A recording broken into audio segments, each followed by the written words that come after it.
150 ans après, la revoilà. Elle a refait surface. Elle a dormi 55 ans dans un magasin. Et voilà qu'on l'a remise au goût du jour.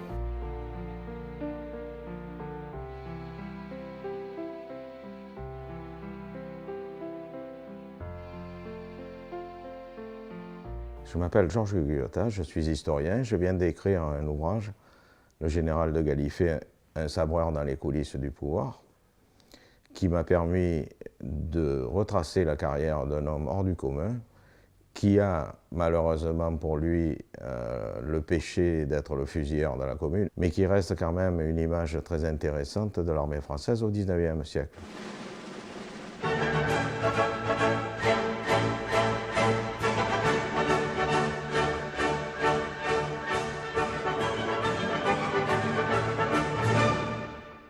Les Gallifet sont une vieille famille provençale, originaire bien entendu comme beaucoup d'Italie, qui s'est enrichie considérablement et qui, au XVIIIe siècle, a racheté le titre de prince des Martigues aux descendants du maréchal de Villars, qui avait été gouverneur de Provence, et qui, pendant toutes les années de la fin de la monarchie jusqu'à la Révolution, ont régné en maître sur la ville de Martigues, s'attirant une réputation d'affameurs, puisqu'ils ne toléraient pas que n'importe qui passe sur le pont qui enjambe le canal du Roi, qui est maintenant le canal de Gallifet. Mais ils étaient aussi propriétaires du château du Tolonnais. Et cette grande famille provençale, qui avait été en partie ruinée sous la Révolution, mais qui avait quand même conservé des biens, et notamment un hôtel particulier à Paris, qui est maintenant l'Institut culturel italien, après avoir été le siège de l'ambassade d'Italie. Et le général de Gallifet, qui est né à Paris, dans ce fameux hôtel particulier, a passé sa jeunesse dans la campagne du Tolonnais. Il a séjourné également à Martigues, avant de s'engager à 18 ans, après des médiocres études et l'obtention du baccalauréat, dans l'armée française en 1848. Et c'est là que sa carrière va démarrer.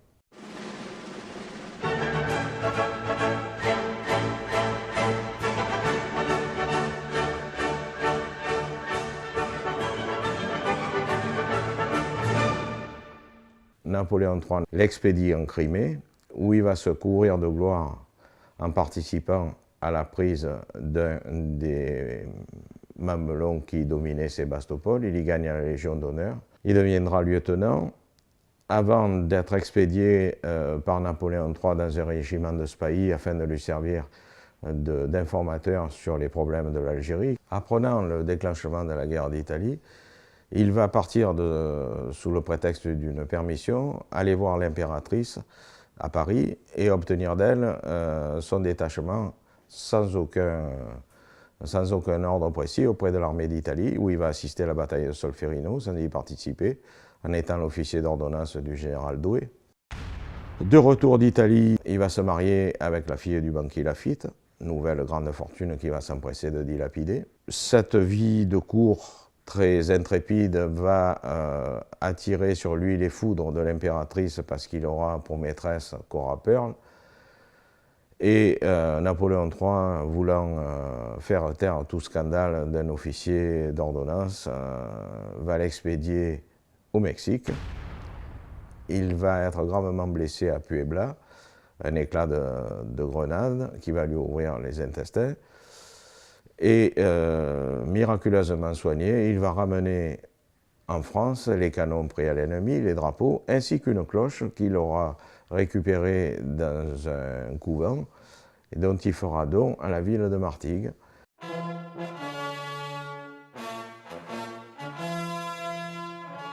Opération importante parce que c'est sans doute celle qui symbolise le plus la réflexion stratégique mondiale de Napoléon III. On peut dire globalement, et le Mexique en est l'exemple parfait, on peut dire globalement que la politique externe de Napoléon III est un échec. Pour autant, son analyse stratégique des changements qui touchent le monde est extrêmement juste. Et ce projet mexicain s'inscrit dans l'idée que les États-Unis sont en train de monter en puissance, sont en train de devenir une grande puissance à l'échelle mondiale, que l'espace extra-européen devient extrêmement important. Il y a aussi la construction de l'empire colonial, la Nouvelle-Calédonie, les premières implantations dans la future Indochine.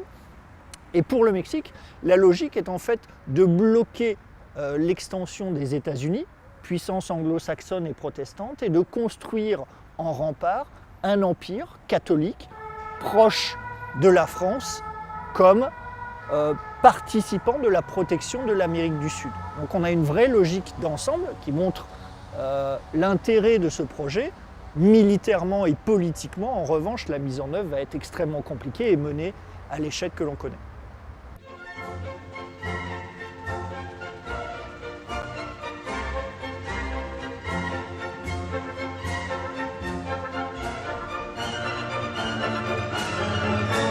Après donc le Mexique, il va retourner en Algérie, devenir colonel du 3e chasseur d'Afrique, où la guerre va le surprendre à Constantine. Et c'est là qu'il va intégrer une division de chasseurs d'Afrique. Il va être 2 jours avant la bataille de Sedan promu général de brigade dans la division Marguerite. Et lorsque le général Marguerite sera gravement blessé à Sedan, il le remplacera à la tête des chasseurs d'Afrique pour les fameuses charges de Flouin, où la cavalerie d'Afrique va sauver l'honneur de l'armée française malgré ses grandes pertes, et ce qui entraînera un cri d'admiration de la part du roi Guillaume Ier de Prusse, qui deviendra l'empereur Guillaume Ier, en disant les braves gens, mais les braves gens dans le sens de gens courageux et non pas de la gentillesse. Prisonnier, il revient en France où il participe à la répression de la Commune, non pas tant pour la prise de la Commune, mais pour l'accompagnement des prisonniers, dont il fera fusiller une centaine de personnes de son propre gré, ce qui sera la tâche qui le suivra jusqu'à la fin de ses jours.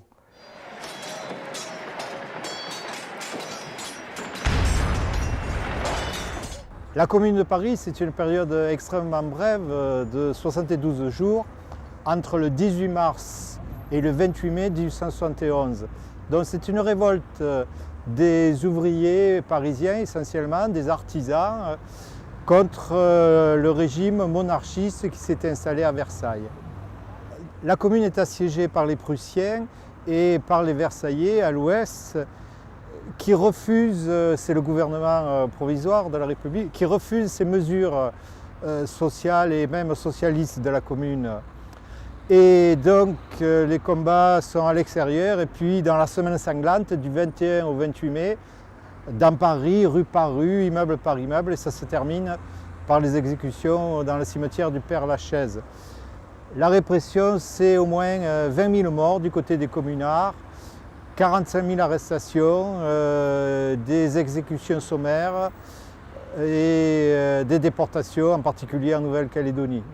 Gallifet est resté célèbre par sa cruauté, on l'appelle le bourreau de la Commune, le marquis au talon rouge, rouge de sang, le bourreau de la Commune. Il commandait une brigade de cavalerie et il a été responsable d'une sélection sur la mine, sur l'âge, une sélection tout à fait arbitraire. Et on estime que 3000 soldats ont été fusillés sommairement. La Commune, ce mouvement extrêmement bref de 2 mois, a laissé une trace profonde puisqu'elle est à la fois la dernière révolution du XIXe siècle et elle annonce le XXe siècle. Elle a laissé des traces par son drapeau, le drapeau rouge, qui a été repris par les mouvements socialistes, par les mouvements syndicaux, qui a été repris par l'URSS et qui a été repris par la Chine populaire. Lénine a étudié de très près la Commune. Donc elle a eu une influence extrêmement profonde aussi par les mesures sociales et voire à caractère socialiste qui ont été votées sans pouvoir être appliquées, mais dont par la suite un certain nombre de mesures ont été appliquées en France et ailleurs. En ce qui concerne la France, l'école gratuite, laïque et obligatoire, la séparation de l'Église et de l'État, la réglementation du travail, en particulier la réglementation du travail de nuit, l'interdiction des amendes pour les salariés, et donc plusieurs dispositions qu'on retrouve dans la législation républicaine.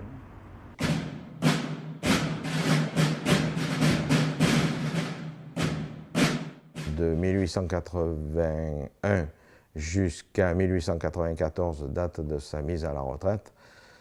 Il sera le grand maître incontesté de la cavalerie au Conseil supérieur de la guerre, et grâce à lui, la cavalerie française deviendra la première d'Europe. Il est dommage qu'après sa mise à la retraite, ses enseignements n'aient pas été continués par ses successeurs, qui délaisseront ses idées sur le rôle de la cavalerie. Devenu ministre de la guerre sous Waldeck-Rousseau de 1899 à 1900, il mettra un terme à l'affaire Dreyfus de manière autoritaire quand il se rendait compte que c'était un risque de guerre civile et un risque d'implosion de l'armée française. Il démissionnera sur un coup de tête parce qu'il ne supportait pas certains propos de la part de son président du Conseil. Il vivra à long retiré,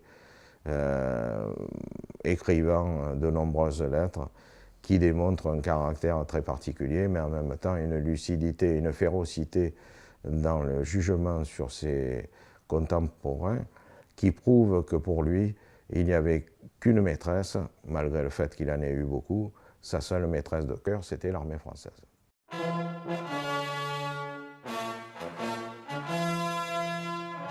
Devenu général, il aura un procès qu'il gagnera pour toujours avoir les droits sur l'exploitation du canal. Mais en 1868, devant notaire, l'acte est conservé aux archives d'Aix-en-Provence. Il fait don des gains, des revenus du canal du roi à sa femme, parce que, comme compensation pour lui avoir croqué sa fortune personnelle.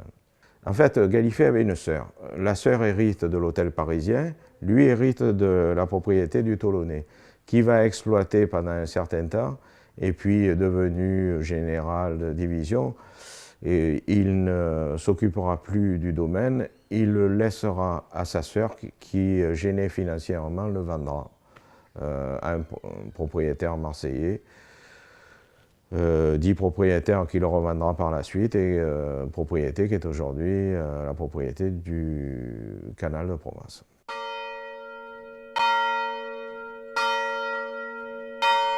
La cloche de Puebla a été installée dans le clocher de l'église des Pêcheurs.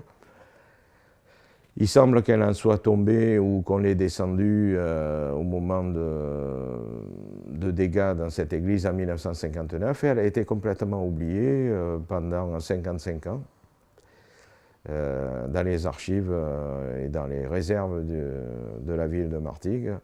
Et grâce à mon livre, on a pu la retrouver. J'espère qu'on pourra la réinstaller dans son site initial.